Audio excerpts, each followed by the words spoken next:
So welcome and good evening from the United Kingdom. We have attendees tonight from right way across the globe, including the UK, the Middle East and Southeast Asia. My name is Peter Fell and I'm the chair of the Foundation for Science, Technology and Civilization, and I'll be your host and chair for the event this evening. I will, if I may, just say a few words about our foundation and the arrangements for this particular webinar. Our foundation is based in Manchester, in the United Kingdom. We're not-for-profit, non-political, and a non-religious organisation. Our purpose is to research and popularise the history of pre-Renaissance Muslim and other civilizations, which have shaped scientifically, technologically, and culturally our modern world. Over 25 years, we have delivered a number of initiatives which have had both local, regional, and global reach. These include 1001 Inventions, which shed light on the enduring legacies of Muslim civilization and featured a global touring exhibition, 1001 Cures, which explored the contribution in medicine and healthcare from Muslim civilization. And finally, MuslimHeritage.com, which is a public and popular repository where academics share their research to wider audiences. We've also produced guides and resources for STEM educators to incorporate into their lessons and organised international conferences featured renowned speakers of the highest academic standing. Tonight, we're soft launching our latest book, 1001 Women, Early Muslim Women of Science, Medicine, Art and Management. 1001 Women is another groundbreaking work by my dear colleague and friend, Professor Al-Hassani. Professor Al-Hassani is Emeritus Professor of Mechanical Engineering at the University of Manchester, and he has become a highly respected historian of science and engineering. He's the author of numerous books and articles on the subject and was the chief editor of 1001 Inventions. He's lectured globally, both in Arabic and in English, to great acclaim. He's a fellow of the British Science Association and has been listed as one of the top 500 Muslims worldwide. This topic is highly relevant to our modern world. Women have been largely neglected or relegated to secondary roles in Western and non-Western narratives of science, medicine and technology. 1001 Women seeks to redress this gap. This new project seeks to ensure that women's contributions are not only recognised but understood in relation to modern academic and technological disciplines. At its core, this project is dedicated to shining a light on the lost names of Muslim women in history while showcasing role models of excellence for women of all backgrounds and ages to aspire to. While this work is, of course, a celebration of women's unsung achievements, our aim as a foundation isn't to propagate any suite of ideas. This book is not intended to promote any religious, sectarian or political ideology. It doesn't advocate for any model of religious orthodoxy, and it doesn't seek to promote any group of people over one another. In this work, as in all the others, Professor Al-Hassani is seeking to rectify major gaps in our knowledge, in this case concerning the early pioneering women of Muslim civilization. This project is also more than just a digital and hard copy book.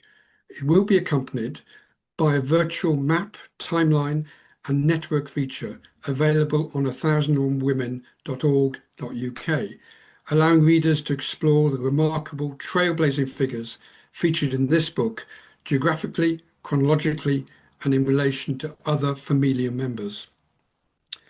We're sure that this initiative will serve as a valuable resource for researchers and anyone with an interest in the subject. We hope that by bringing these names to the forefront of history, we can inspire future generations of women to pursue academic study and careers in STEM, literature and the arts, and indeed management. Our ambition is to establish a young network of young women who can drive forward some of the themes in the book to advance knowledge and also critically to enhance cohesion between different cultures. I will be asking Professor Al-Hassani to introduce the book, followed by Fatima Sharif, our research assistant, who will go on into some detail a little bit more. I'll then show video messages by the Right Honourable Lucy Powell MP, who's the Deputy Leader of the UK Labour Party, and Her Excellence Dr. Wan Azizah, the First Lady of Malaysia. This will be followed by some words by Her Royal Highness Princess Adelah of Saudi Arabia and Her Excellency Ambassador Hajar El-Nami, the Libyan ambassador to Oman, who will also share a video message. I'll then ask our respected panelists to speak for no more than 3 minutes each, giving their reflections and their comments. And I do apologise if I make some mispronunciations in terms of names. The hard copy of the book will be available for pre-order on Amazon, and we will email all attendees the link when that becomes available in the coming weeks.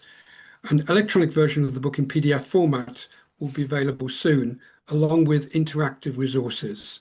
And please register your interest on the website 1001women.org, and we'll share that link in the chat. So I hope very much that you'll enjoy this evening. I have a promise to those who love football, as I do.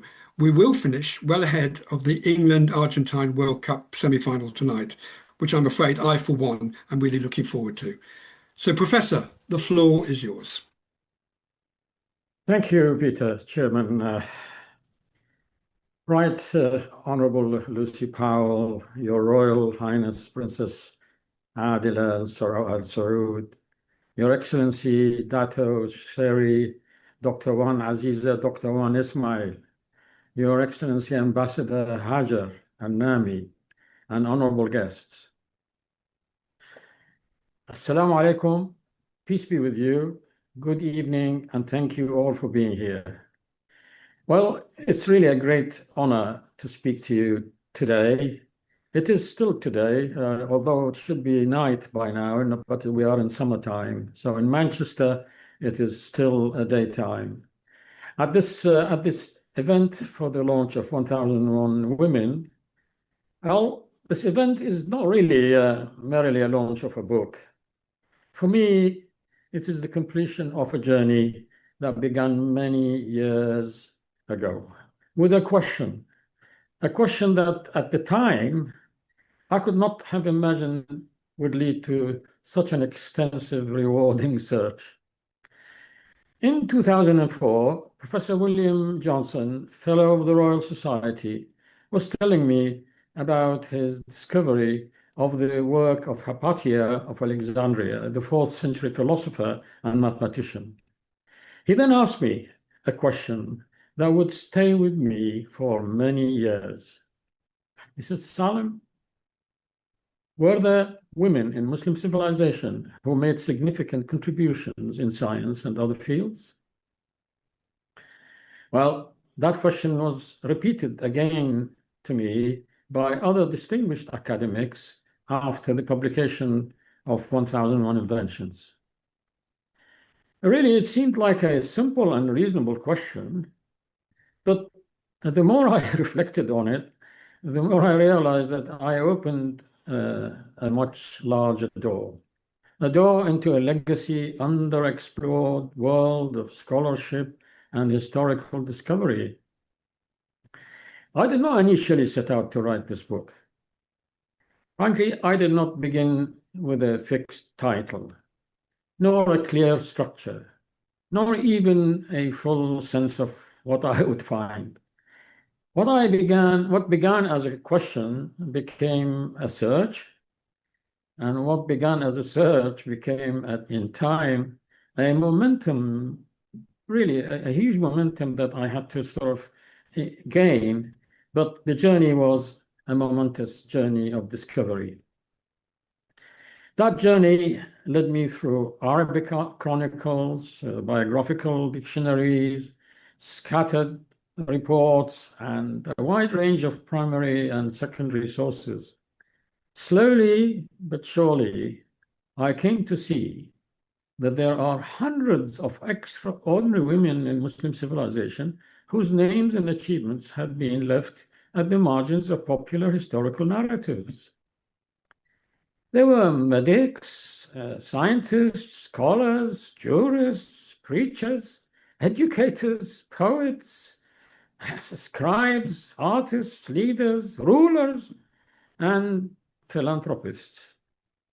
In other words, women were not the exceptions to the story of civilization. In fact, I discovered that they were woven into it. And yet, despite their significance, they are still too often absent from the books many people read, from the lectures many people hear, and the assumptions that many people inherit. This absence is not a minor oversight. It shapes the way history is understood. I'm afraid it shapes how Muslim women are imagined and perceived historically and in the contemporary world. It shapes what young people today believe is possible.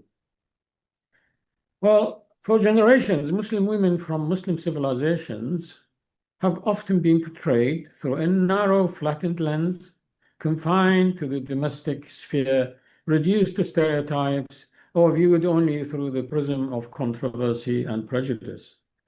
But when one returns to the sources, particularly the primary sources, a very different picture emerges. Early Muslim women were active participants in the transmission of knowledge, the advancement of learning, and the development of their communities. They were not just spectators in history. Actually, they were agents in it. Now, this book, therefore, is not simply a celebration. It is not an attempt to address a significant gap in the research material available to students, academics, and general readers. It is also an attempt to restore a balance to the historical narrative by recovering the contributions of women who have too often been rendered invisible. I want to stress, however, that this book was really never intended to be a slogan or a manifesto in book form. It was not written to fit a modern ideological template or to serve solely as a rhetorical response to contemporary debates. Its primary aim and objective is really historical.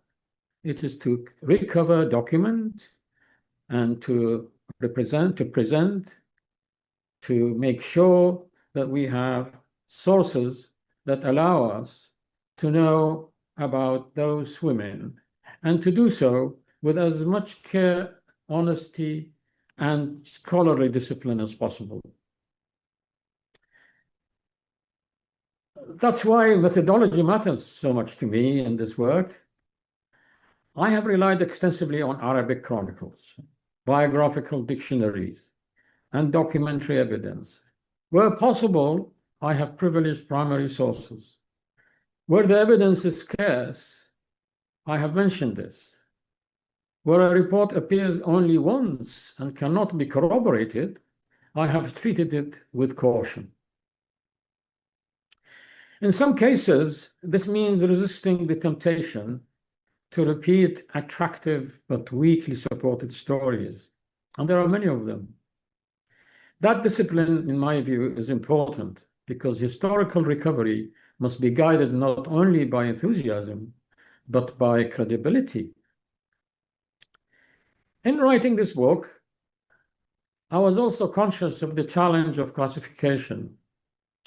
Early Muslim civilization did not divide knowledge in the same way modern universities and societies do. The categories we use today, science, arts, medicine, management, are useful, but they also impose a modern framework. So I made deliberate choices to make the material accessible while remaining faithful to the historical record and to an understanding of different bodies of knowledge in early Muslim civilization. Well, I also introduced a category for endurance and patience to reflect the ability to manage pain and hardship in the face of persecution. I also wanted the book to reflect the diversity of the women it discusses. These women came from different regions, different dynasties, different sects, different social backgrounds. Some were known for religious learning, others for medical practice, others for poetry, others for calligraphy, others for music, statecraft, administration, or indeed endurance in the face of adversity. Their stories do not collapse into one simple model of excellence. The complexity, actually, to me, is part of their greatness. One of the most striking lessons I learned while writing this book is that women in early Muslim civilization were often not merely participants in knowledge. They were custodians of it. They taught, they transmitted, they preserved, they wrote, they composed, they treated, and they advised. In some cases, they stood at the heart of intellectual and cultural life. In other cases, their influence was quieter, but no less real. In fact, that quiet influence matters too. Indeed, one of the strongest themes that emerged in my research was that while they stood at the forefront, women were often also the invisible force behind the momentum of social change. They helped carry civilization forward, but not always from the public stage. And as I read more about them, I found myself repeatedly asking, who are these women beyond the vignettes we have of them? And what did they strive for? What actually drove them to persevere the hardship, pain, and in some cases persecution? What enabled them to leave a mark on their societies, often despite great obstacles? All those questions gave the project its emotional depth. It makes you, in fact, even cry when you read about the stories of some of them. Because when we recover a woman's name from obscurity, we recover more than just a name. We recover the mark they left in this world. To the women who have joined us tonight, I would say this. My friends, your story did not begin in the modern age. You stand within a long and distinguished intellectual tradition. The women in this book remind us that Muslim women have long contributed to the public good, to learning, and to the shaping of society. Their lives challenge the idea that faith and excellence are in tension with each other. Actually, in their lives, faith was often the very source of their excellence. That is one of the reasons why I felt this book had to be written. Not because the past needs idealization, not because every woman's story really needs to be fully known, but because these fragments we do possess are powerful enough to correct false assumptions and inspire deeper study. Well, having said this, I see this book as only the beginning. You will not find 1001 names in this work, although there are certainly more than 1001 of them, even more names that could have gone in. On the contrary, this work is an invitation to further research. There are still gaps to be filled, still questions to be answered, and still regions and disciplines to be explored. But the beginning is necessary if a fuller histories of these great women are to emerge. That is why 1001 Women really matters. I'm deeply grateful to all who have supported this work. They've questioned it, they have encouraged it, and helped bringing it to life. They are acknowledged in a long list in the book, but three very special people whose contributions were significant, and I must mention them. They are research assistant Fatima Sharif, whom I gave the nickname of Pearl's Diver because of her skill in finding and deciphering difficult primary sources, and also in editing the text. The second is Adil Salahi, the London-based Quran and Hadith scholar, who regularly provided me with advice on intricate Islamic issues. And the third is Professor Wijdan Enad at the University of Baghdad, who was always available to source out rare manuscripts and primary sources from their archival libraries. I like to thank the audience tonight for sharing in this moment. Your presence is itself a sign that these stories do matter, and that there is still a genuine appetite for hearing the voices of those whose stories history did not privilege. May this book open doors to further study and appreciation of the remarkable women whose lives illuminate the history of early Muslim civilization. And thank you so much for being here. Thank you so much indeed. Professor, my view is that this is probably the most important book that you've written.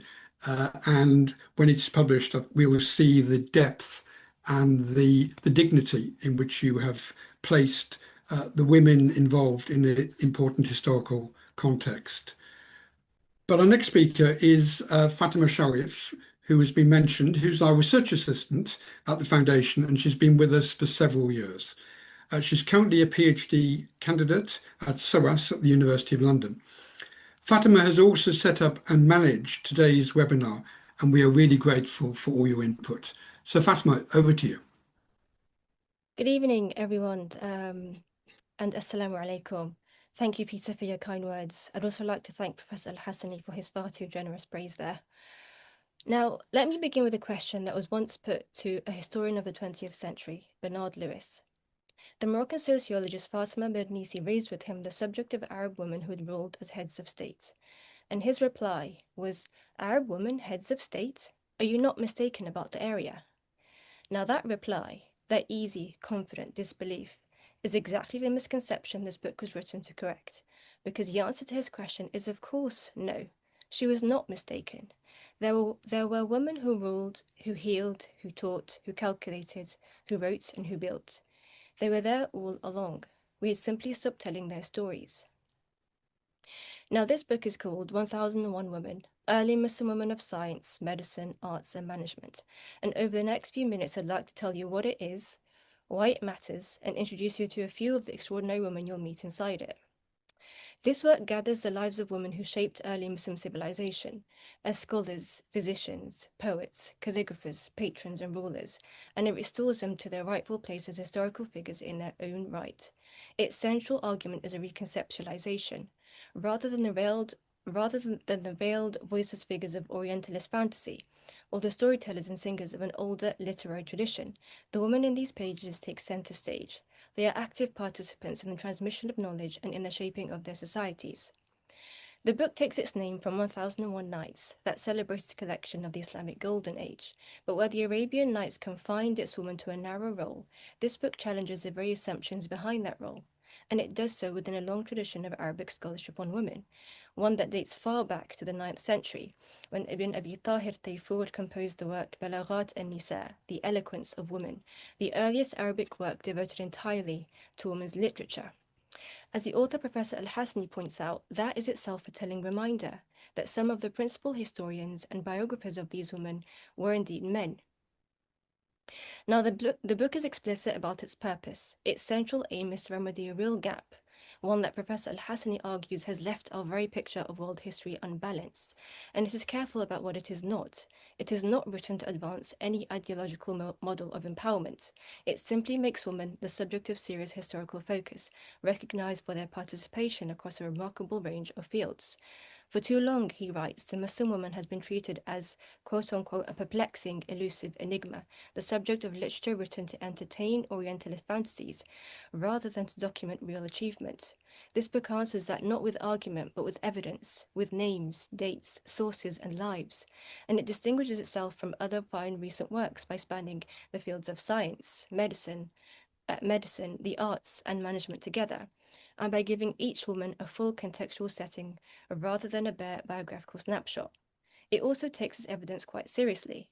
Professor Al-Hassani works from the original Arabic chronicles and biographical dictionaries, and where a claim rests on a single source, he flags it openly. His stated commitment, and it's one that I truly admire, is to, in his own words, unearth factual narratives and uphold credibility, not celebrate fictitious heroines. These women do not need to be embellished. The truth is remarkable enough. The book gathers its women into four main domains: science, medicine, literature and the arts, and management. Now let me take you into each, just long enough to encounter some of the historical figures in each section that light up these pages. The first is science. This is the largest domain of the book, spanning chemistry, mathematics, astronomy, and religious scholarship. Picture Cordoba in the 10th century, a dazzling city. There lived Lubna of Cordoba, one of the very few named Muslim women mathematicians of her time. She solved the hardest problems of geometry and algebra that her age could pose, and she rose to become private secretary to the Caliph himself. A contemporary of hers, Ibn Bashkul, wrote of her, "Her knowledge of mathematics was immense. There was no nobler woman than her in the Umayyad palace." And she is far from alone. There is Maryam al-Zanatia, a poet of the Berber tribe of Qayrawan, who mastered chemistry and left verses describing how she filled her mind with its secrets. There is Maryam al-Ijliya, a master of astrolabes, those intricate brass instruments. And there are, of course, the great religious scholars, such as Karima al-Marwaziyya, Nafisa bint al-Hasan, women whose teaching was so trusted that students crossed the world to learn from them. The idea that Islamic scholarship was ever a male preserve simply does not survive contact with the evidence. Now, the second domain is medicine. Here, Professor Al-Hassani covers women who were pioneering practitioners, from battlefield nursing to the highest ranks of the profession. Here we find Aisha bint al-Jayyar, a distinguished physician of Ceuta, remembered for her learning and her charity. There is Rayhana, an 11th century Andalusian polymath skilled in medicine and anatomy. And there is the remarkable family of the Banu Zuhur in Sebel, whose women served as trusted physicians to the royal court, granted the rare privilege of treating the royal household directly. And on the earliest battlefields, we have women like Nusayba bint al-Harith, who tended the wounded, who were effectively the paramedics of their day. Now, the third domain is literature and the arts. Here, Professor Al-Hassani introduces us to poets whose voices still carry across the ages: Walad bint al-Mustakfi, Al-Khansa, Rabi'a al-Adawiyya, some of whom compiled their own collections of verse, while others taught and transmitted the literary tradition. And beside them, the calligraphers and scribes, women whose hands copied books and the Quran itself in exquisite script, and who wrote on behalf of caliphs. Their pens preserve the very knowledge that we now study. Now, the fourth and last domain is management. Here we find the rulers, the builders, the patrons, and management here is meant in the widest sense of the term. In this section, we find Arwa of Yemen, who governed for decades, Shajar ad-Dur, who took the throne of Egypt, Qasa of Mali, an empress of the kingdom of Mali, and the wife of Mansa Suleiman, and of course Fatima al-Fihriya, who founded the Qarawiyyin in Fez, an institution with a fair claim to be the oldest continually operating university in the world. Think about that for a moment. There is also Zubaydah, whose philanthropy reshaped whole regions, and market inspectors and tradeswomen like Shifa bint Abdullah. And this domain closes with a category unlike the rest, one that the author simply calls patience and endurance. It honors women remembered not for an office or a discovery, but for conviction, loyalty, sacrifice, and perseverance through hardship and persecution. It is a recognition that these women managed not only states and enterprises, but their own inner lives, and that this too is a greatness worth recording. Now, there is one more thread I must mention because it overturns an assumption that many of us carry without thinking. Among these accomplished women, Professor Al-Hassani notes were those the sources simply call Jariya, a word too often flattered in English to slave girl. But Professor Al-Hassani shows how much that flattening conceals.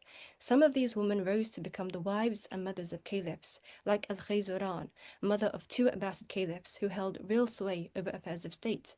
And there was a whole class of them trained deliberately and rigorously to excel as logicians, philosophers, astronomers, astrolabe makers, and calligraphers. The word that we might dismiss in a single breath conceals some of the most educated people of the age. So what does all of this amount to? Taken together, these 4 domains make one simple, powerful case, that women were present, learned, and consequential across the entire span of intellectual and public life in early Muslim civilization. Their achievements in most cases were beyond their roles in family building. Their absence from the history that we inherited is not a gap in what they did, it is a gap in what we remembered. And Professor Al-Hassani is honest about the book's own limits. He flags its simple source claims, as I mentioned previously. He names the regions and roles that could not be adequately covered. He passes on unanswered questions to the researchers who come next. The book does not claim to be the last word. It simply offers itself as a foundation. Because in the end, these women were never truly lost. They were written down in the chronicles, waiting. They needed only someone to go looking and to bring them back into the light. That is what this book does, and that is why it matters. Thank you for listening.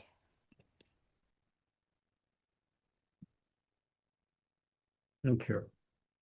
Thank you ever so much indeed.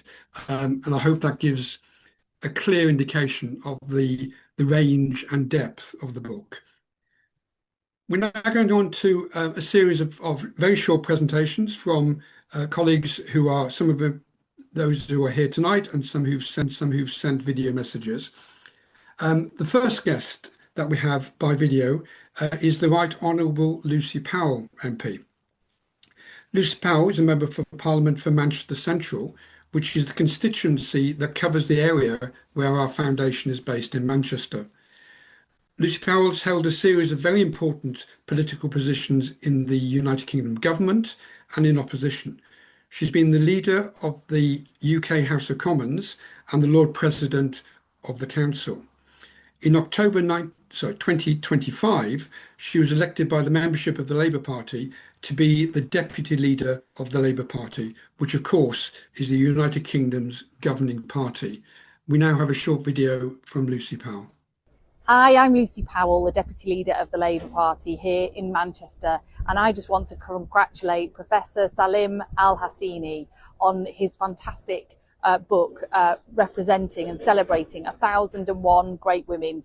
As women, we don't often get the recognition that we deserve. Muslim women and women of colour often even less so. So thank you so much for doing this book. I really look forward to seeing it, reading it and celebrating it. And once again, congratulations on doing it. Thank you very much indeed.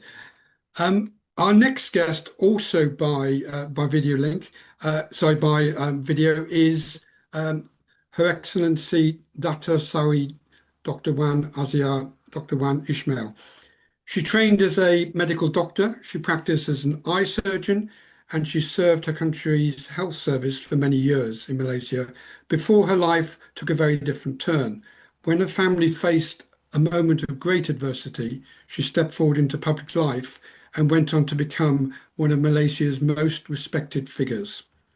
She's been a pioneer at every step.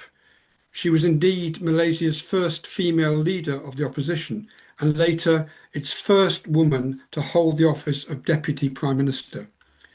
Throughout, she's been known for her dignity, courage, and steadfast commitment to justice, as well as family, and critically the welfare of women and their communities. She would have liked to have joined us in person tonight, but we're nonetheless honoured that she's taken time to send us a message. Please join me in welcoming her, and we look forward to the recording. Bismillahirrahmanirrahim. Assalamualaikum warahmatullahi wabarakatuh. Salam sejahtera and a very good day to all.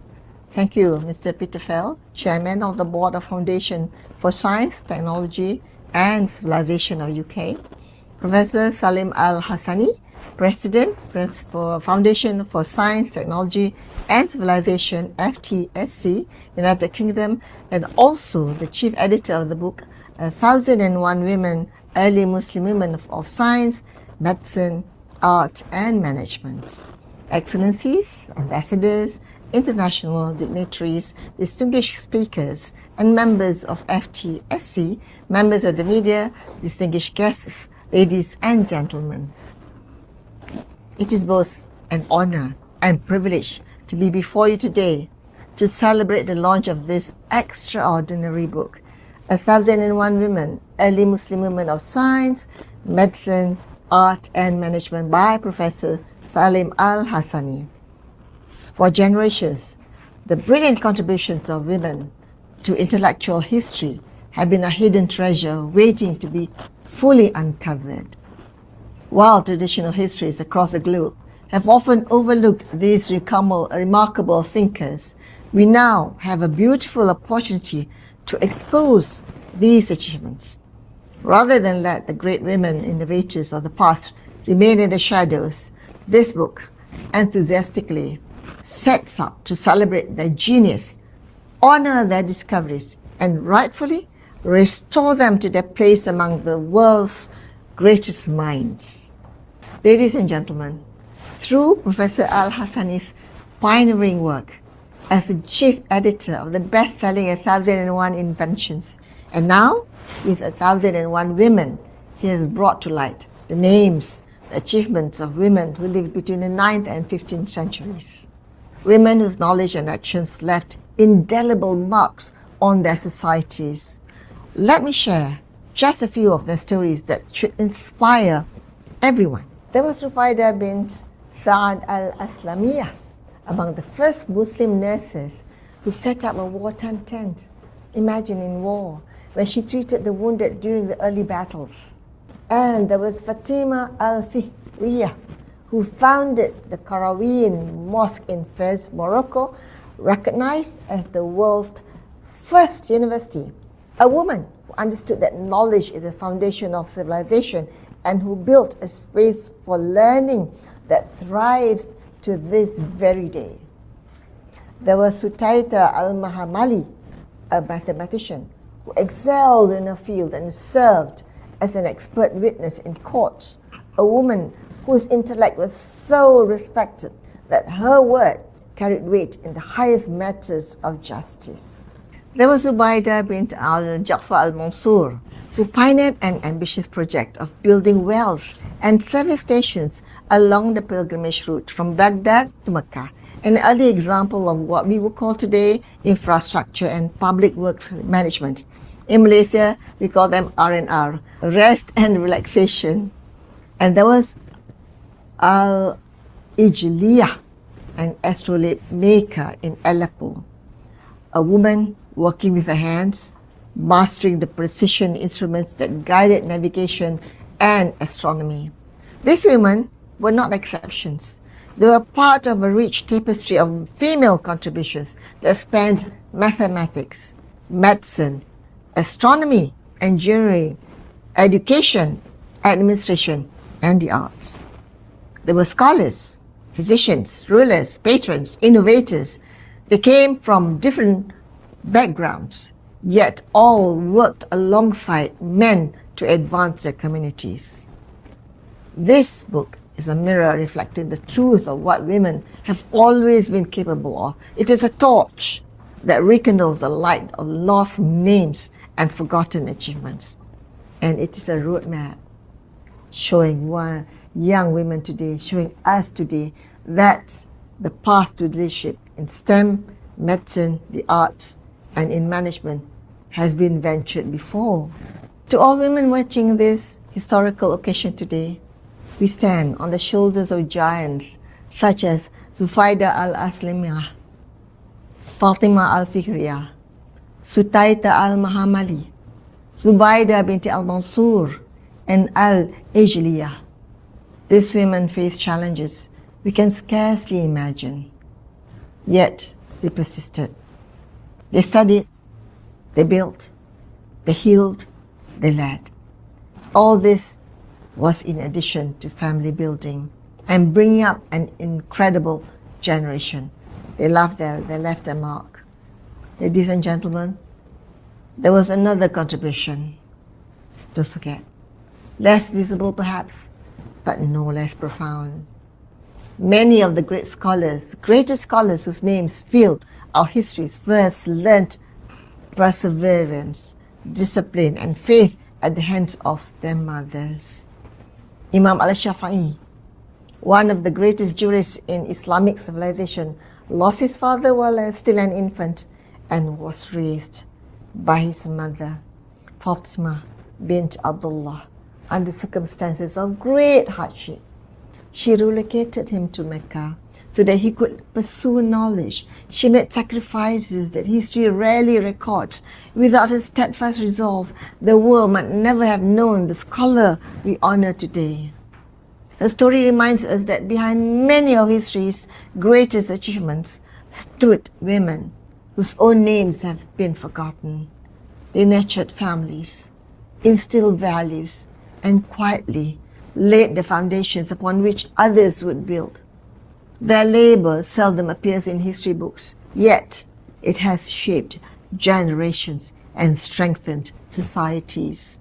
They are among the great unsung heroines of our shared human history.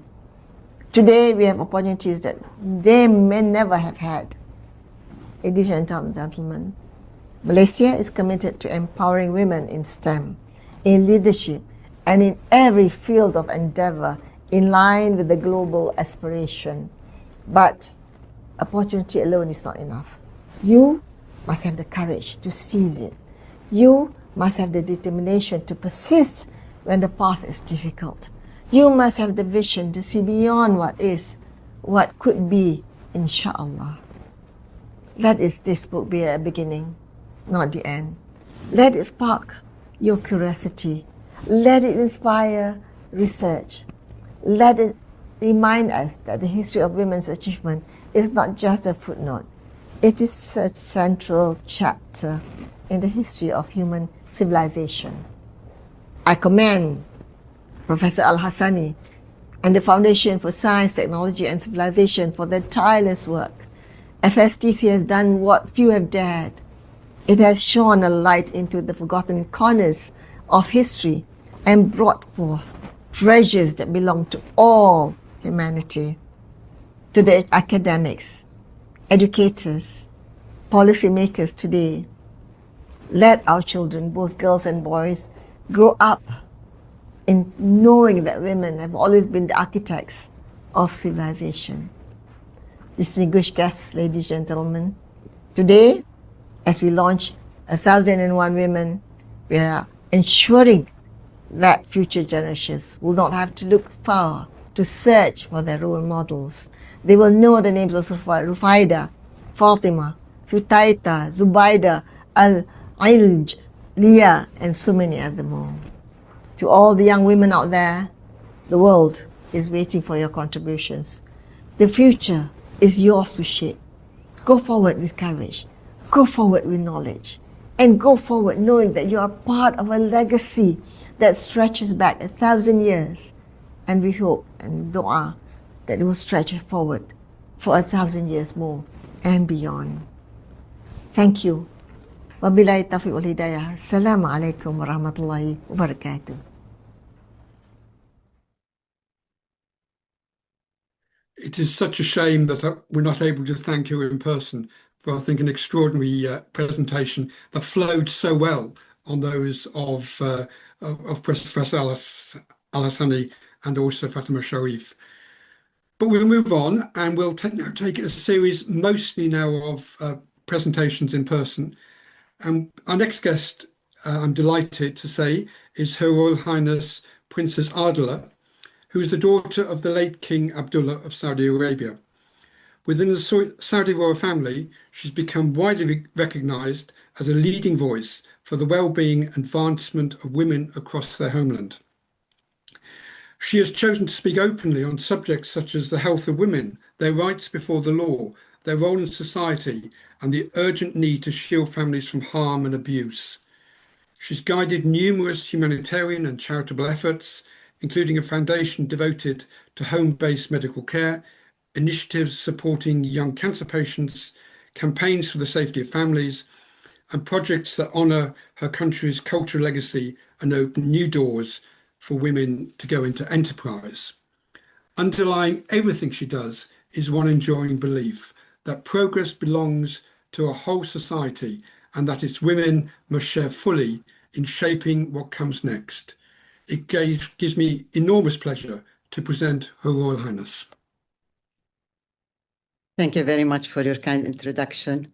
It is a great pleasure to join you in celebrating the launch of 1001 Women, a publication that preserves a rich heritage worthy of being discovered and passed on to future generations.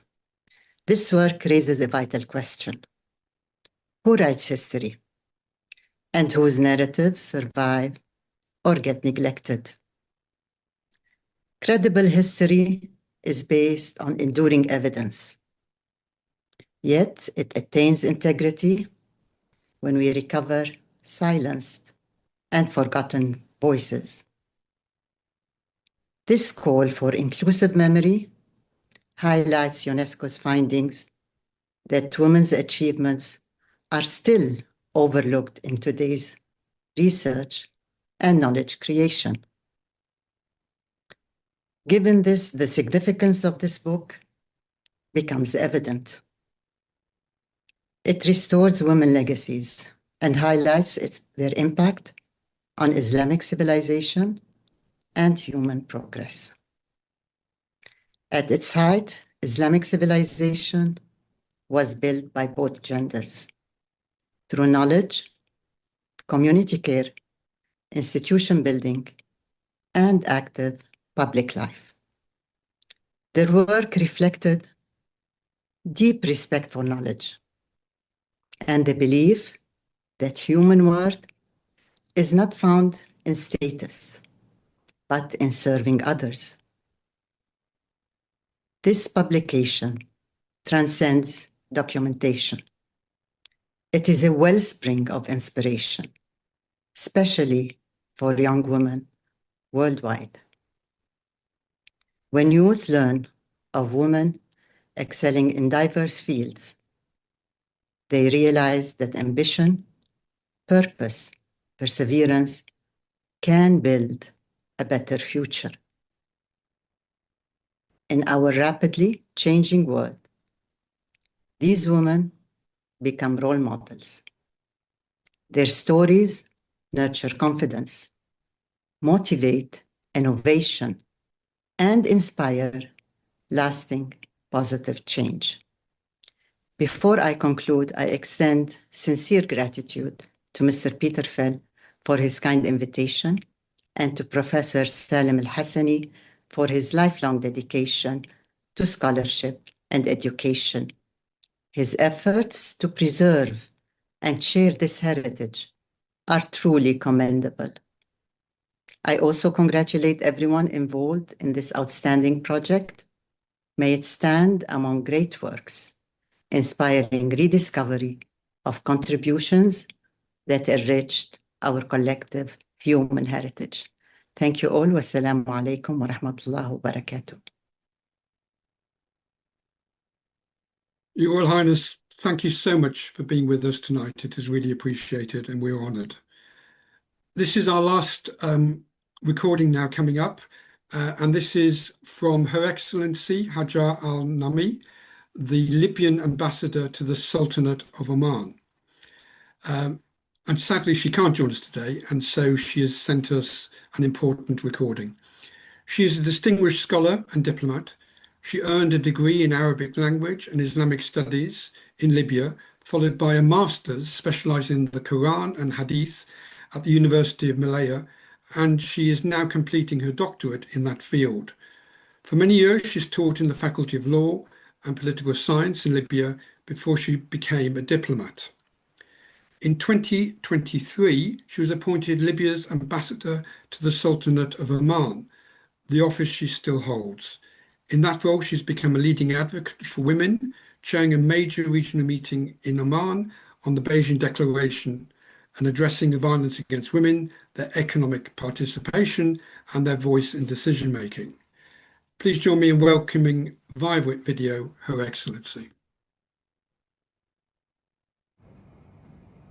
بسم الله الرحمن الرحيم الحمد لله رب العالمين والصلاة والسلام على سيدنا محمد وعلى آله وصحبه أجمعين. أصحاب السعادة والفضيلة والسيدات والسادة الحضور الكريم، السلام عليكم ورحمة الله وبركاته. ثم أما بعد، يسعدني ويشرفني أن أكون بينكم في هذه الأمسية الثقافية المباركة لنحتفي بإطلاق كتاب ألف امرأة وامرأة في العلوم والطب والفنون والإدارة، وهو عمل علمي لا يضيف كتابا جديدا إلى المكتبة فحسب، بل يفتح نافذة واسعة على صفحات مشرقة من تاريخ حضارتنا، ويعيد إلى الذاكرة أسماء كان لها أثر في صناعة العلم والمعرفة والنهضة. إن هذا الكتاب يحمل رسالة سامية مفادها أن التاريخ لا يكتمل إلا إذا رويت فصوله كاملة، وأن الحضارة الإسلامية لم تبنى بجهود الرجال وحدهم، بل شاركت المرأة في بنائها بعلمها وفكرها وإبداعها، فكانت العالمة والطبيبة والأديبة والشاعرة والخطاطة والمربية وراعية العلم وصاحبة الرأي والإرادة والسفيرة والوزيرة وإلى غير ذلك. ولعل أجمل ما يميز هذا العمل أنه لا يقدم المرأة بوصفها استثناء في التاريخ، بل بوصفها جزءا أصيلا من نسيجه الحضاري، ويعيد إليها مكانتها التي تستحقها مستندا إلى البحث العلمي الرصين والمصادر الموثوقة، بعيدا عن الصور النمطية التي اختزلت دورها أو غيبت غيره. إن المرأة ليست نصف المجتمع فحسب، بل هي التي تصنع النصف الآخر وتربيه وتغرس فيه القيم وتوقظ فيه حب العلم وتلهمه السعي نحو التميز، وحين تمنح الفرصة فإنها تبدع تماما. إن أثر نجاحها لا يقف عند حدود ذاتها، بل يمتد إلى أسرتها وإلى مجتمعها وإلى وطنها كافة، ويصبح مصدر إلهام للأجيال القادمة. لهذا فإن الاحتفاء بألف امرأة وامرأة ليس احتفاء بعدد أو أسماء، إنما هو احتفاء بألف قصة عطاء، وألف تجربة من الإصرار، وألف بصمة تركت أثرها في مسيرة الحضارة الإنسانية. فكل امرأة تؤمن بقدراتها وتجد من يثق فيها ويفتح أمامها أبواب العلم والعمل قادرة أن تطير بأجنحة مفتوحة، وأن تبدع وأن تعطي وتصنع مستقبلا أكثر إشراقا وبهاء. ولأن الإنجاز لا يولد في الفراغ، فإن وراء كل امرأة ناجحة منظومة من الثقة والدعم، أسرة تحتضن، ومعلم يلهم، وشريك حياة يساند، ومجتمعا يقدر الكفاءة ويؤمن بأن النجاح لا يعرف جنسا، وإنما يعرف العلم ويعرف الإخلاص والعطاء والعمل. من هنا فإن هذا الكتاب لا يروي الماضي فحسب، بل يبعث برسالة إلى حاضرنا ومستقبلنا، رسالة مفادها أن الاستثمار الحقيقي هو الاستثمار في الإنسان، وأن الأمم التي تنصف تاريخها وتحفظ ذاكرة علمائها وعالماتها هي الأقدر على صناعة مستقبلها. ختاما، أتقدم بخالص الشكر والعرفان والتقدير إلى البروفيسور سليم الحسني على هذا الجهد العلمي المتميز، وإلى كل من أسهم في إنجاز هذا العمل وأخرجه إلى النور، سائلة المولى سبحانه وتعالى أن يجعله إضافة نافعة للمكتبة العربية والإسلامية، وأن يكون منطلقا لمزيد من الدراسات التي تنصف تاريخنا وتلهم أبناءنا وبناتنا ليواصلوا مسيرة العلم والبناء والعطاء والإبداع. والسلام عليكم ورحمة الله وبركاته.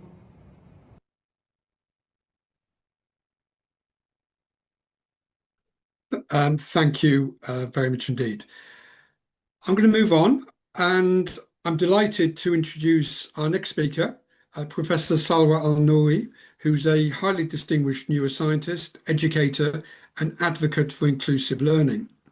She completed her education in the US, and she earned a bachelor's degree in behavioral neuroscience and biology and the history and philosophy of science from the University of Pittsburgh, followed by a doctorate in neuroscience from the Baylor College of Medicine in Houston, and indeed postdoctorate training in Seattle. Her teaching and research reach well beyond the laboratory. As a faculty member of the University of Washington, she is devoted to teaching, mentoring, and service, working in to advance diversity, equity, and inclusion among the science and STEM education subjects. She mentors early career scientists in inclusive teaching and effective communication, and she builds bridges across frontiers and borders, connecting students internationally through collaborative online learning to foster a true global outlook and network. She's also been a visiting Fulbright Scholar in Jordan, and we're indeed very fortunate to have her as one of our Al-Noori Fellows. And she has assisted us in developing teachers' guides to incorporate Muslim heritage in STEM subjects. The floor is yours, Professor. Thank you very, very much for those kind words. It really truly is an honor and a privilege to be invited to be a panelist for this book launch.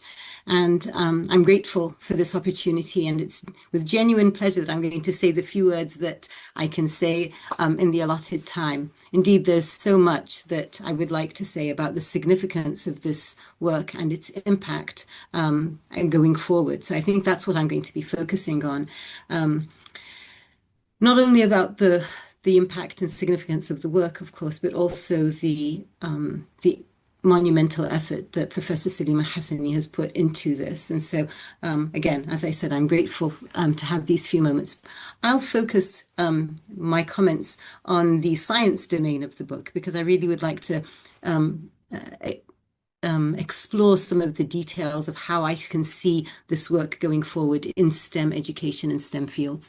And I'll specifically talk about specific capacities, anecdotal for my own use of such content, and why a long time ago I reached out to Professor Al-Hassani to ask him to help me bring this kind of content into my teaching. So I'll start with, in my capacity of a STEM educator, I've focused on not only what I teach, but on developing effective pedagogical approaches for teaching and learning. And my experience with students, be it teaching neuroscience or physiology or biology or pharmacology or whatever it might be, has underscored for me the undoubted relevance of teaching within context, and not least of all, teaching within the contexts of history. This includes making sure that students, STEM students, understand the history of the science that they're learning. Where did it come from? By whom? Why was the need there? These are important contexts, and it allows students to develop their understanding to much higher domains of understanding than if they were just learning a concept, a scientific concept for what it is. Indeed, without understanding the history, one might argue that understanding the scientific method, the actual process of discovery, and the progress of science itself cannot be effectively communicated. So incorporating the history of science into STEM fields is actually quite a challenge. And this is becoming more and more challenging, one might argue, as we educators are faced with things like AI and the impacts on learning, right? And so being able to have students come back and actually think about the actual significance of the learning and how it came about, and that this is shared knowledge, and recognizing the participants and who brought about this shared knowledge, right? To be able to improve current science, as well as think about innovation for future science. We can't do this without having good historical context. We cannot do this without filling in the gaps that have been long overlooked, in which Professor Al-Hassani and the FSTC has put so much efforts into. So for those few things, I would be applying this in my own learning. The other context I'd like to talk about in capacity is myself as a woman scientist. Another aspect of this is thinking about the individuals that are highlighted in the book, as well as many, many others. But the idea that women polymaths, that have contributed to the body of science, the corpus of science that we have today, right, that have gone overlooked, but need to be recognized to be able to be built on and to move forward. This is, again, it brings me back to the idea of shared knowledge in globalized contexts, and that the importance of incorporating such perspectives, not just local, but to go beyond that and to be able to take lessons from history, to teach equitably and inclusively, and to provide a foundation for successful innovation in the future. And finally, a capacity to talk about is myself as a Muslim woman in academia. Right, I have the privilege every day of teaching students from diverse and underrepresented backgrounds with different perspectives, different needs and different identities. And once again, incorporating culturally responsive teaching into the learning space and highlighting the role of women and women scientists and what they have contributed to the science of today cannot be overemphasized. This is especially important where I am right now in the Western Hemisphere, right? We've got in the global North, right, where we overlook these contributions from underrepresented women scientists that they're missing in Western curricula. This book gives us a tool with which to address this deficit and to be equitable and fair. Also gives agency and positionality to our young students, our new generation, when they see themselves in the lore of their ancestry, in the traditions that have been part of their fabric and their background, so that they can bring it to the forefront in their learning as well. So I'll end because there's only 3 minutes and I've probably gone over, but with the final remark for me is how important it has been and is for me to have such a renowned person, a man such as Professor Salim Al-Hassani, taking up the mantle for this and being a mentor to me and a guide in my academic trajectory, and how I try to follow his example using my positionality to support students whom I mentor and teach as much as I possibly can. So thank you, Mr. Fell, thank you, Fatima, and thank you, Professor Salim, for so much. And I'll turn it over. Thank you, Professor, for some practical ways, I think, in which we can move forward.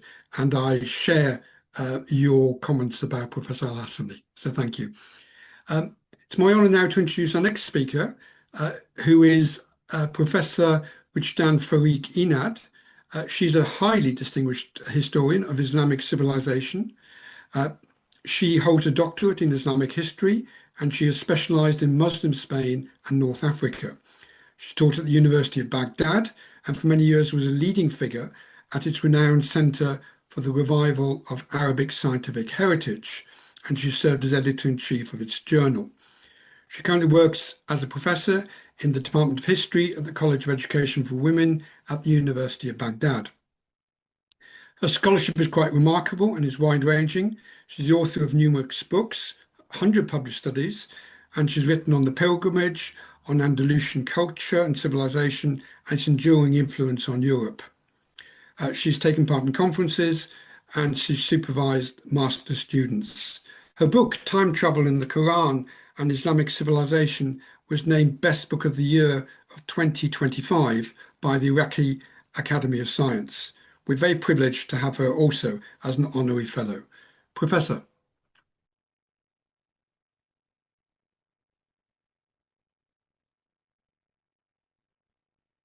Hoping you're there, Professor. Bismillah ar-Rahman ar-Rahim. Assalamu alaikum wa rahmatullahi wa barakatuh.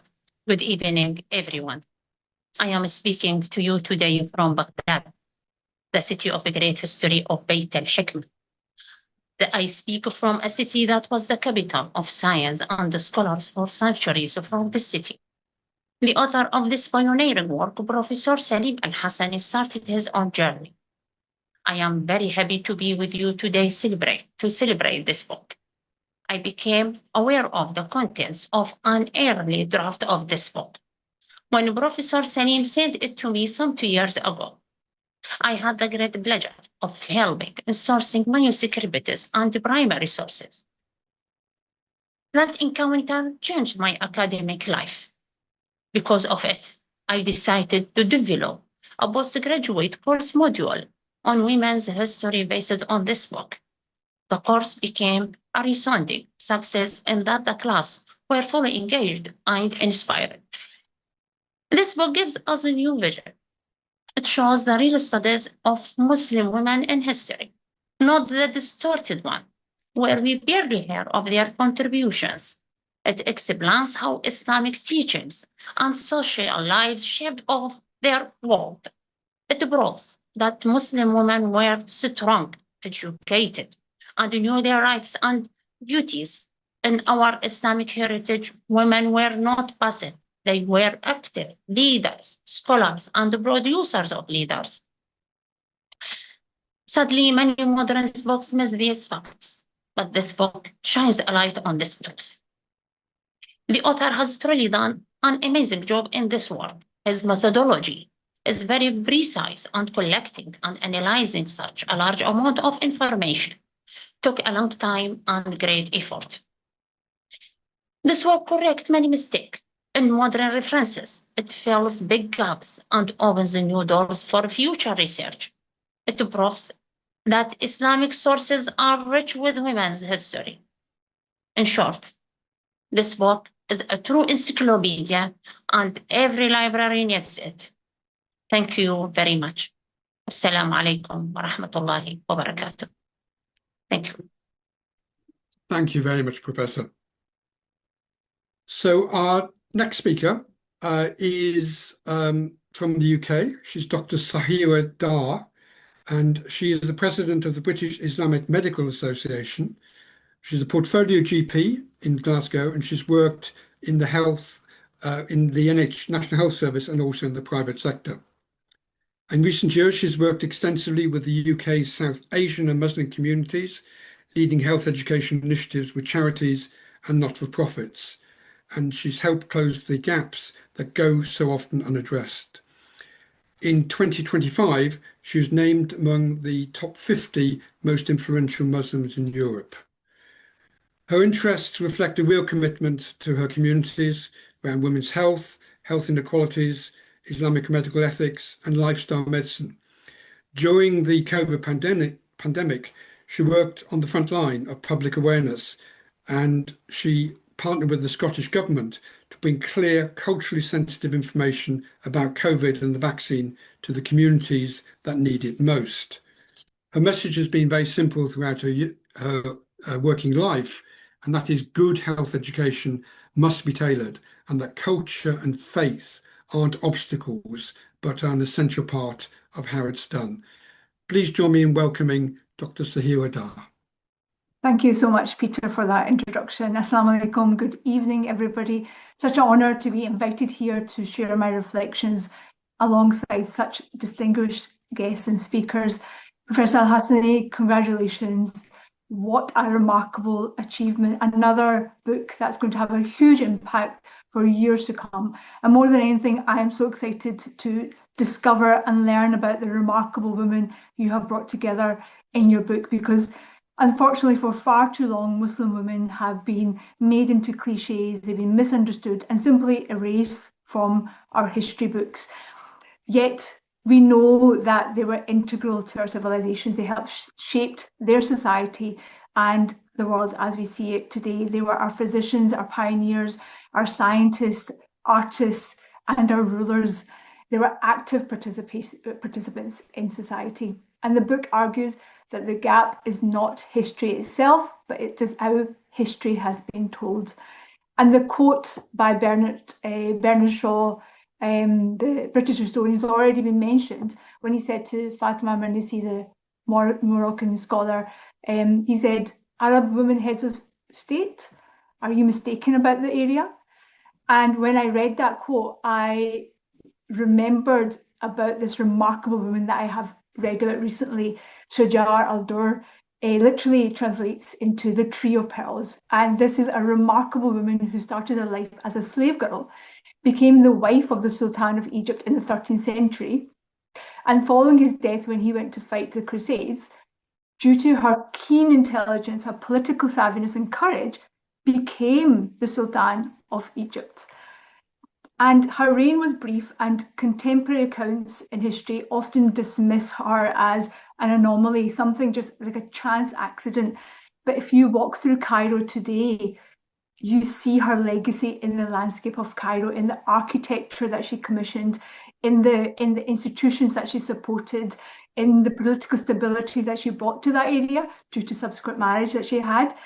And it shows that it was not an accident, that it showed that she was a visionary leader and ruler. And it made me think, how many more Shajar al-Durs are there? How many more women have not been remembered, or remembered just as exceptions or forgotten about altogether, not because their achievements were insignificant, but because history failed to preserve them with the same care afforded to others. And that's why this book is so important and so vital. It doesn't simply celebrate Muslim women, but it restores them back into their rightful place in our collective memories in history.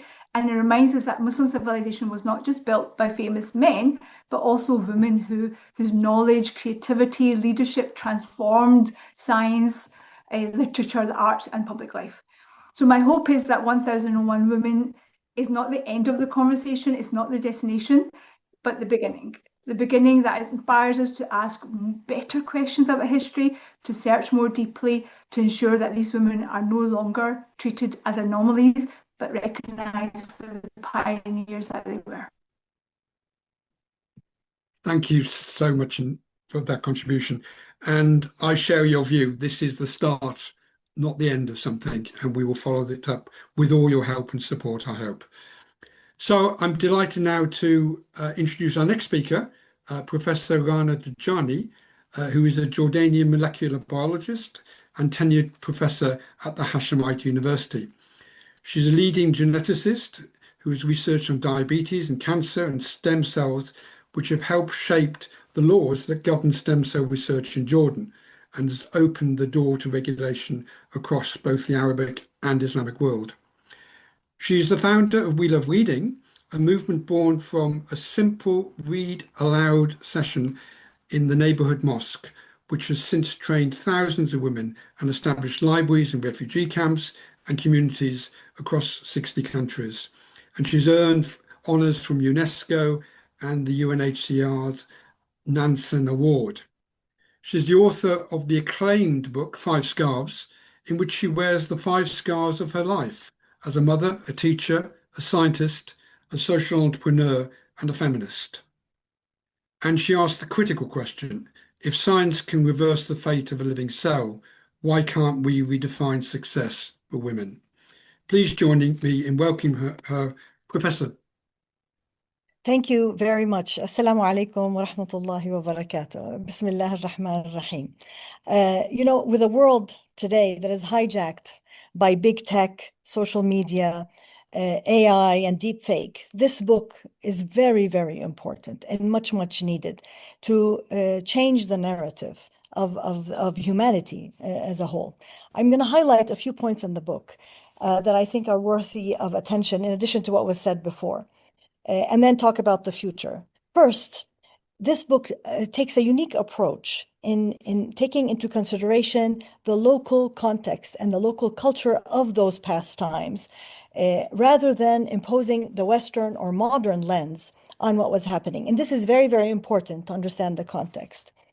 Second, the way Professor Salim has categorized the different disciplines, and one example is the science of sound, where he joined the Quran with music together, it's such an important lesson, because it shows that he doesn't use religion as a separate entity, but rather he showcases how religion is a thread that weaves together all the disciplines and society. And it is particularly that philosophy of Islam that allowed the Islamic civilization to flourish and allowed the woman during that Islamic civilization to flourish and contribute, as everybody has been mentioning.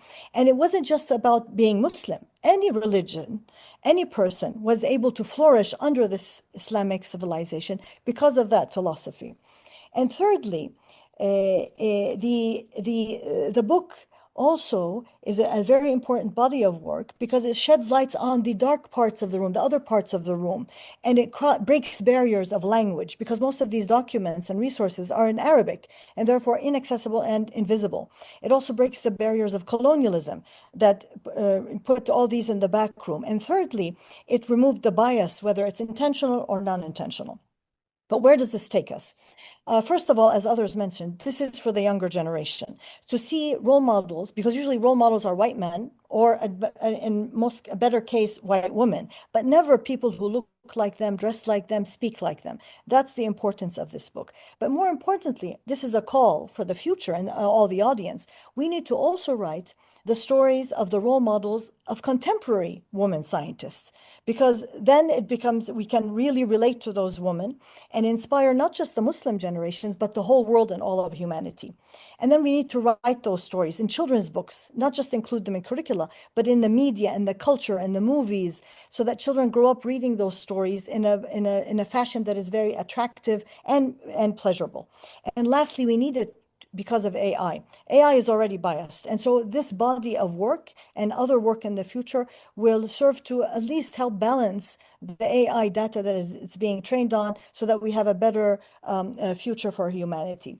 And lastly, I always imagined that behind these stories, as Professor Salim mentioned, there are people's lives, emotions, and passions and challenges that they faced. So and this is another call. I imagine somewhere in the world, there's a diary of a Muslim young girl growing up 1,000 years ago, writing day to day what happened and what she went through to back up. And then there'll be hundreds of those, I'm sure, if we look for them. And because if we can imagine them, then they are real. Thank you, Jazakumullahu khairan, and I can't wait to read the book and share it with everybody and use it as a gift in every occasion. Thank you very much indeed. We really appreciate your thoughts. Our next speaker is Zara Mohammed. She has been an extraordinary young woman and became the first woman to lead the Federation of Student Islamic Societies in the United Kingdom. And she was the first woman, and indeed the youngest woman, to be elected Secretary General of the Muslim Council of Britain, a role that she's had now for over 5 years, representing millions and building important bridges at the highest level between communities. Zara Mohammed, thank you very much indeed for being here with us today. And I should have added that she was named by British Vogue as one of the 25 most influential women in the United Kingdom. Zara Mohammed, we look forward to your thoughts. Thank you so much, Peter, for that wonderful introduction.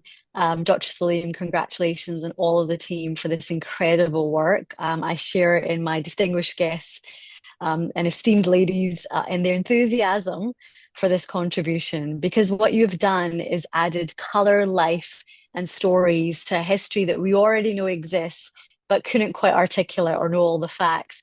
And I think, as I think about my own story when I was elected and the drama that caused, how dare Muslims elect a Muslim woman to lead? Could they possibly do that?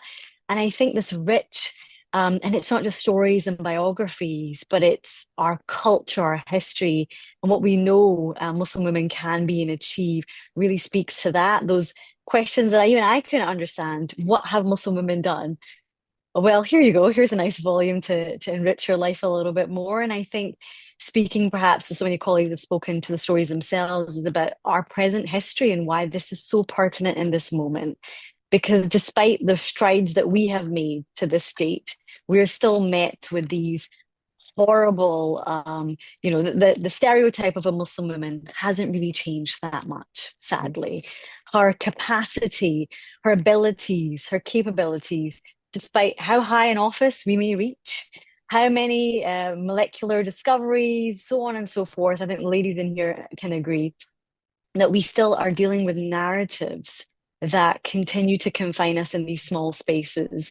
And what I loved about 1001 Inventions was it spoke to that kind of scientific edge, that culture, wonder, and amazement that the Muslim history speaks of. But I was so glad, Professor Salim, when I found out this book was going to be about women, because I do really think that's the beating heart and soul of our society. And when I think about the younger generations, I've had such a privileged experience. I've met Muslim women all over the UK and all over the world, but particularly young Muslim women. And when you think about what they're looking forward to and what they're looking and who they are looking up to, isn't it great for us to even be well versed on the women in our history? their contributions, their realism, they actually existed, and to speak to that truth to power. And I think, as Professor Rana was saying, our story is not over yet. And actually, this can be a pivotal moment to say, we should be speaking about the modern women in our society now too, and we should be celebrating her success, actually, because we are part of that rich history and tapestry of women, communities, and societies who have truly changed the world in a remarkable way. And I'm so excited to be sharing this with our young people, with our girls and boys, with our societies, and to celebrate and perhaps challenge and shape a new narrative on not just who Muslim women are, but who else they can be. So thank you so much, Professor Salim. I'm sharing in the enthusiasm and excitement. Can't wait to get my signed copy. And congratulations on behalf of us. I think you have done all of us a tremendous favor. And I know there's a huge team probably working hard in their efforts. So may God accept it. And thank you so much for the opportunity to share some reflections today as well. Thank you. And thank you very much indeed. And I think your point about boys needing to read the book as well is crucially important, and men should be reading it. So we have one more speaker by video, and this is Dr. Naushaba Hassan Murad, who's a very distinguished physician, social activist from Pakistan. Across her career, which has spanned medicine and education and leadership, she's given her life to uplifting others and inspiring a generation that follows. She is founder and chairperson of WIL, the Women's Institute of Learning and Leadership, which is a not-for-profit devoted to empowering women in Pakistan. In every role, her purpose is the same. She wants to open doors, she wants to share knowledge, and crucially, she wants to help women rise. I think we have a video now. Assalamu alaikum. Bismillah ar-Rahman ar-Rahim. It is indeed a privilege to join you in celebrating the launch of 1001 Women, Early Muslim Women of Science, Medicine, Arts and Management. I extend my heartfelt congratulations to respected Professor Dr. Salim Al-Hassani and the Foundation for Science, Technology and Civilization for this remarkable contribution. For too long, the achievements of Muslim women have remained underrepresented in mainstream historical narratives. Yet our history is rich with women who excelled as scholars, physicians, educators, artists, leaders, and patrons of knowledge.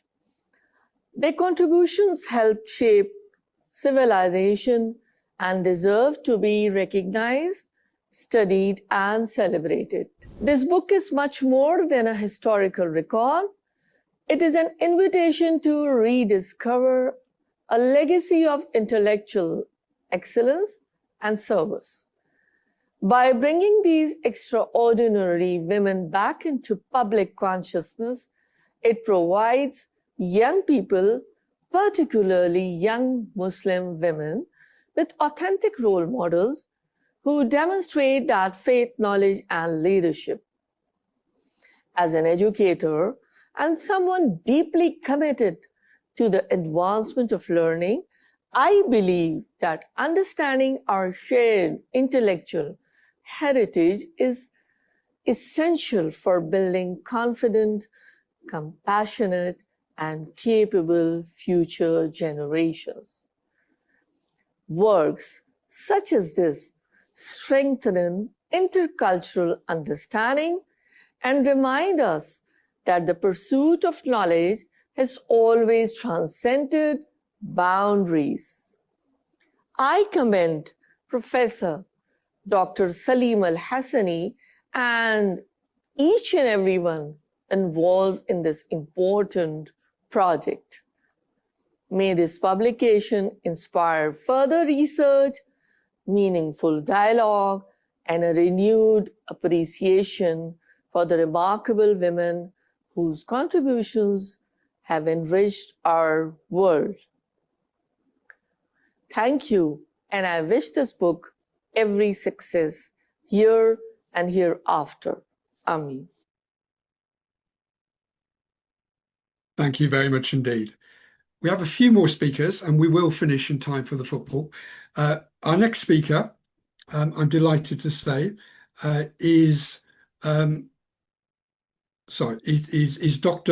Dilara Tekden Kirgiz, who is a dedicated physician who brings both surgical skill and a deeply holistic vision to women's health. She's a specialist in obstetrics, gynecology, and reproductive health, and has graduated from the Faculty of Medicine at Maltepe University in Turkey, completing her specialist training in women's health and childbirth. And she's built up a career across a wide range of fields. She is a practitioner of functional whole person medicine, a passionate advocate of natural birth, mother and baby bonding, and the well-being of women at every stage of life, from pregnancy through their reproductive health to menopause and beyond. She holds international certifications from anti-aging medicine to assist reproduction and belongs to several distinguished international bodies in her field. She runs her own practice in Istanbul. Please invite me in welcoming her. Thank you very much for the introduction. Distinguished guests, ladies and gentlemen, it's a great honor and genuine pleasure to be with you today at the launch of 1001 Women, Early Muslim Women of Science, Medicine, Arts and Management, a remarkable work by Professor Salim Al-Hassani. I am a Muslim obstetrician, gynecologist and reproductive health specialist. For this reason, this book holds a special meaning for me, particularly because it brings to light the remarkable Muslim women who made pioneering contributions, medicine and healthcare throughout history. The stories of these women who served humanity with knowledge, compassion, and unwavering dedication are a both source of inspiration and a reminder of the responsibility we carry as physicians today. For me, caring for women, supporting their health and contributing to their hopes and future has never been merely a profession, it has always been a profound spiritual responsibility.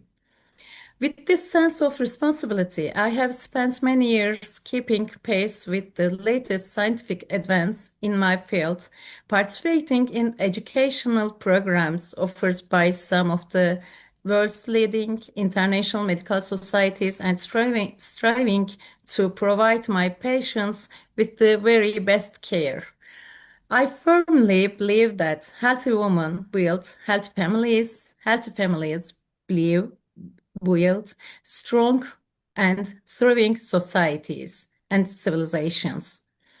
One of the greatest sources of motivation throughout my professional journey has been the saying of our beloved Prophet Mohammed sallallahu alaihi wasallam. Indeed, Allah loves that when one of you performs a task, he perfects it. This hadith has guided me throughout my career. The book we are celebrating today reminds us of a profound truth. Throughout history, Muslim women were not only the foundation of family life, but also active contributors to science, medicine, education, the arts, and leadership. They advanced knowledge, healed the sick, produced enduring works, and playing vital roles in building our civilizations. I sincerely believe that this book will become a powerful source of inspiration, especially for young women and girls. Those who know their history and draw strength from their heritage will walk into the future with greater confidence and purpose. All Muslims, we have a responsibility to continue learning, researching, producing knowledge, and serving humanity with excellence. I sincerely hope that this remarkable work will inspire many more books, many more researchers, and many more women to contribute to science, medicine, and society.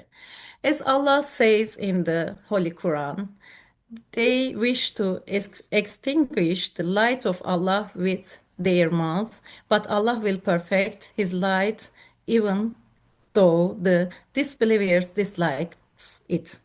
Our responsibility is to become part of that light through since effort, the pursuit of knowledge, and service to humanity.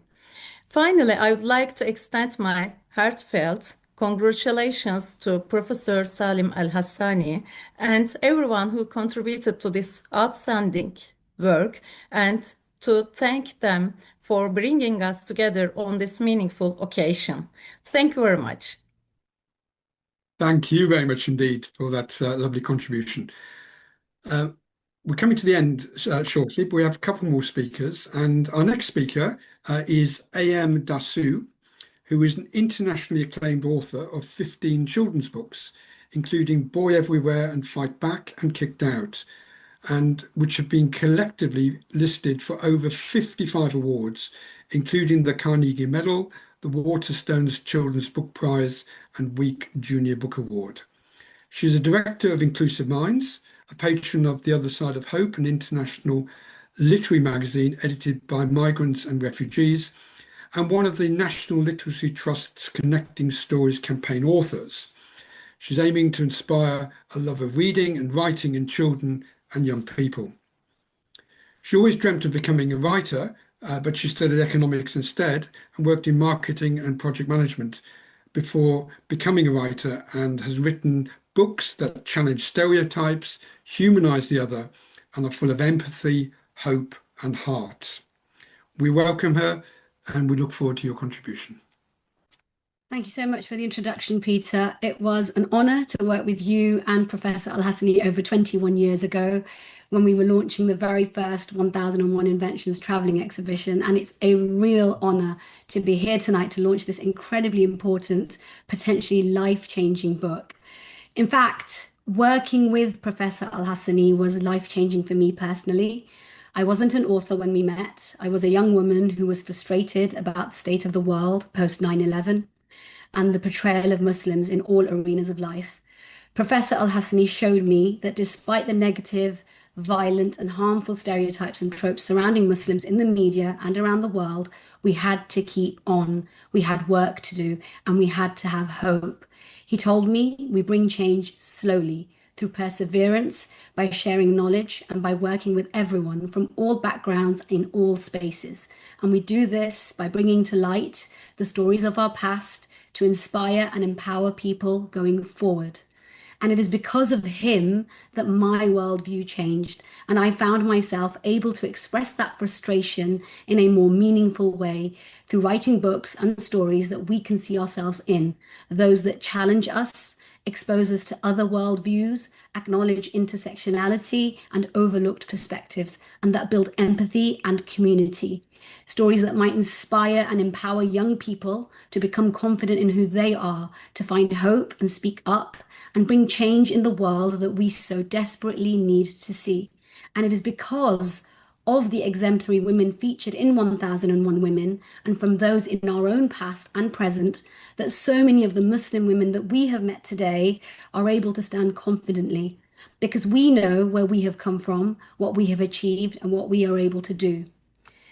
About young people and this book, it's so important for young people to feel seen in books, in education and the media.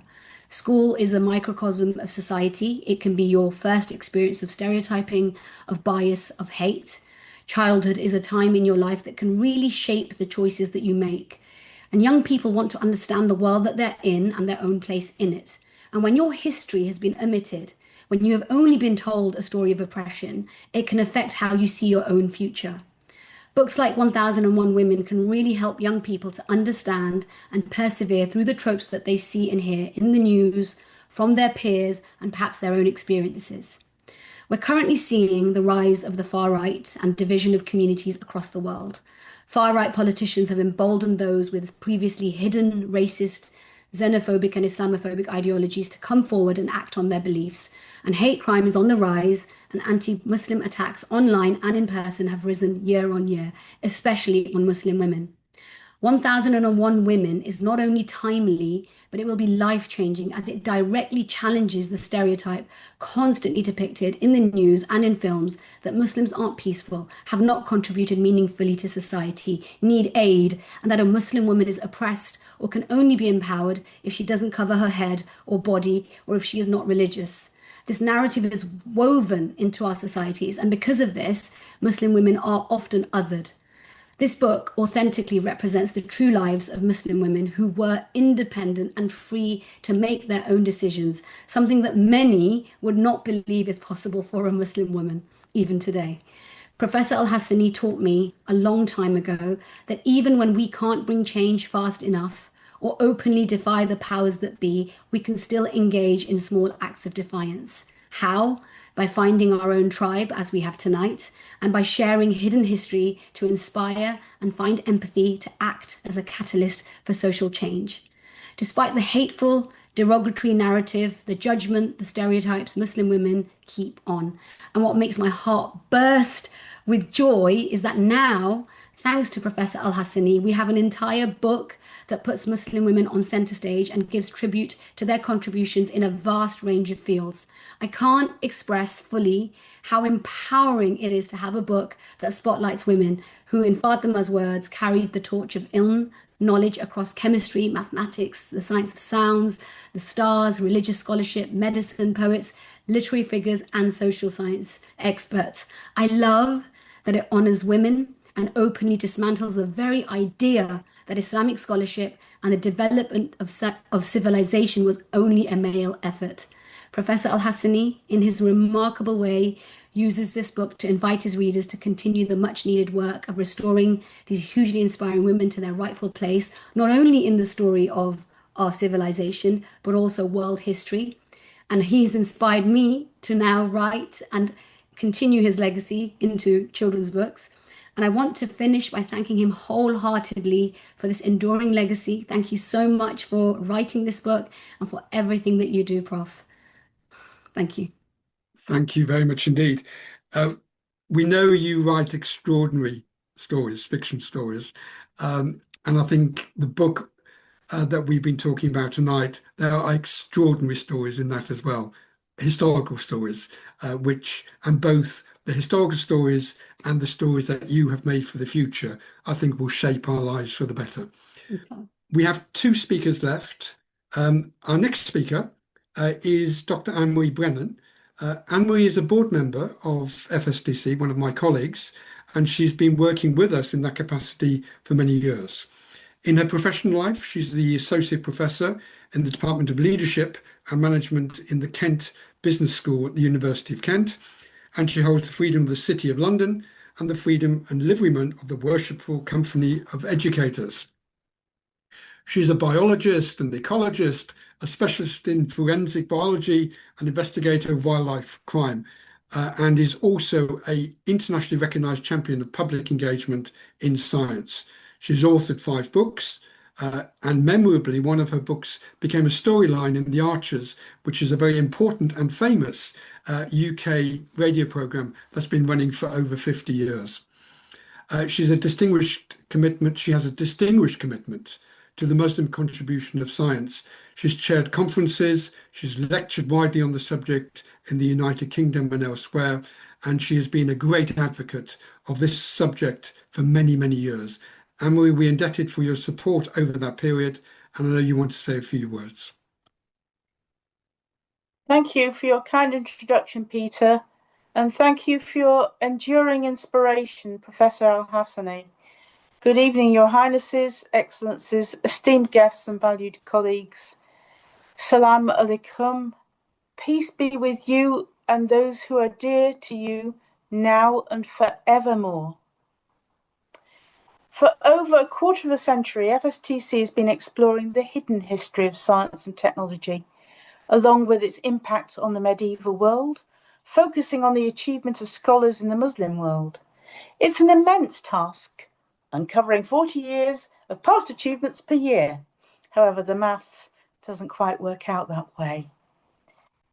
In doing so, though, it became apparent that the world of knowledge was just as diverse then as it is now, with scholars of many backgrounds, ethnicities, faiths, working individually and collectively to further knowledge.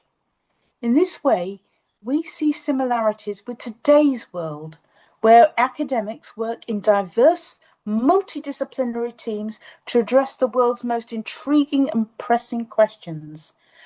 And whilst this is reassuring, there's another similarity that's very problematic. Where are the women? This is not new.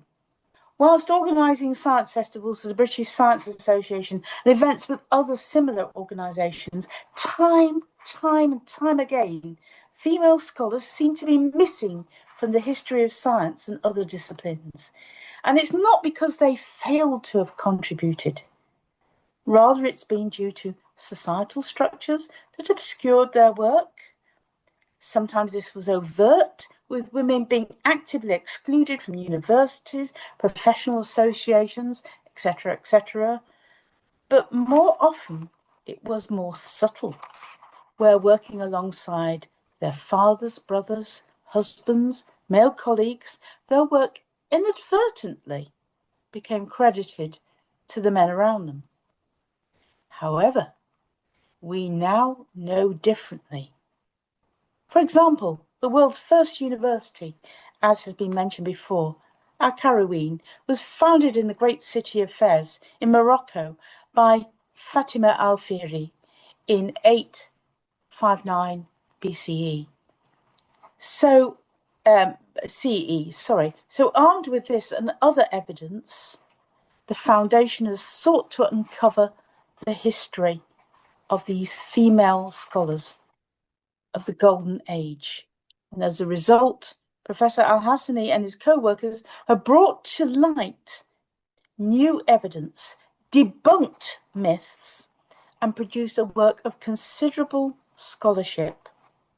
The book also sees FSTC exploring the C in its acronym, civilization, in form of societal impacts within arts and management.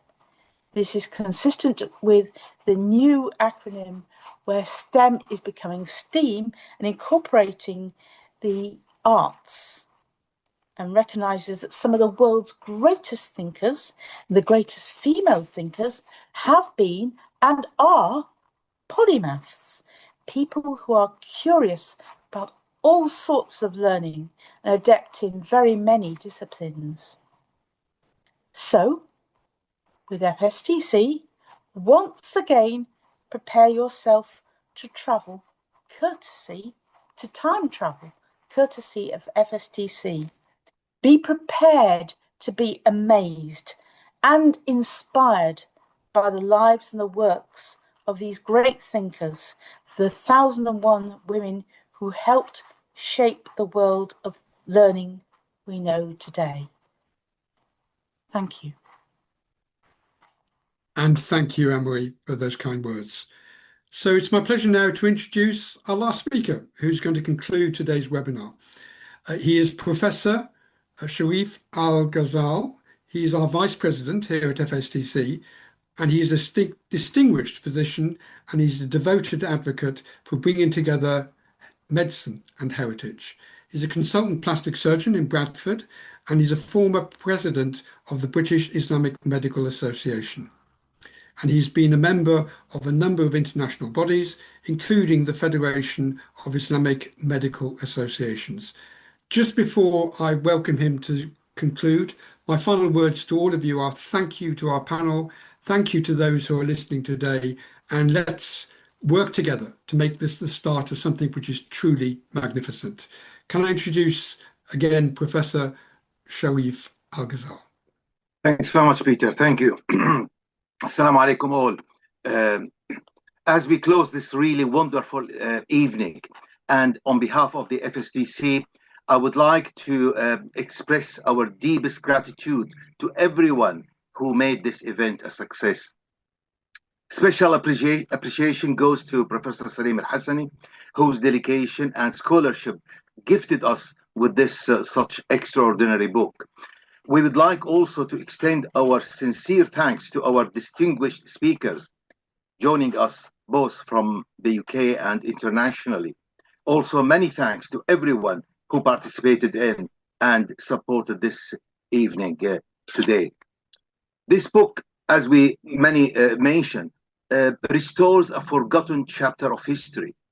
It challenges us to remember that during the golden age of Islamic civilization, women were not simply observers, but pioneers of science, medicine, education, literature, fiqh, business, and public life. Recovering these stories provides modern generations with definitely important role models. Tonight is not just a successful book launch, it is the beginning of a new journey, as many people say. At FSTC, our mission is to transform knowledge into inspiration and inspiration into action. So we invite educators, researchers, policymakers, and partners to join us in a global educational initiative. Together, we can take this vision forward to ensure these stories reach schools, universities, libraries, and digital platforms worldwide. By doing so, we can create educational resources, exhibitions, documentaries, translations, and training programs for teachers. This book belongs to a larger FSTC collection, highlighting Muslim achievements in biology, chemistry, physics, math, and engineering to build a multicultural bridges through education.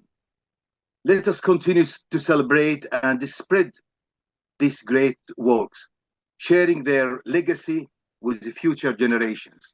History has the power not only to explain where we came from, but also to shape where we are going and map our future. So, to conclude, together, let's honor the legacy of yesterday by empowering the pioneers of tomorrow. Thanks very much. Jazakumullah khair.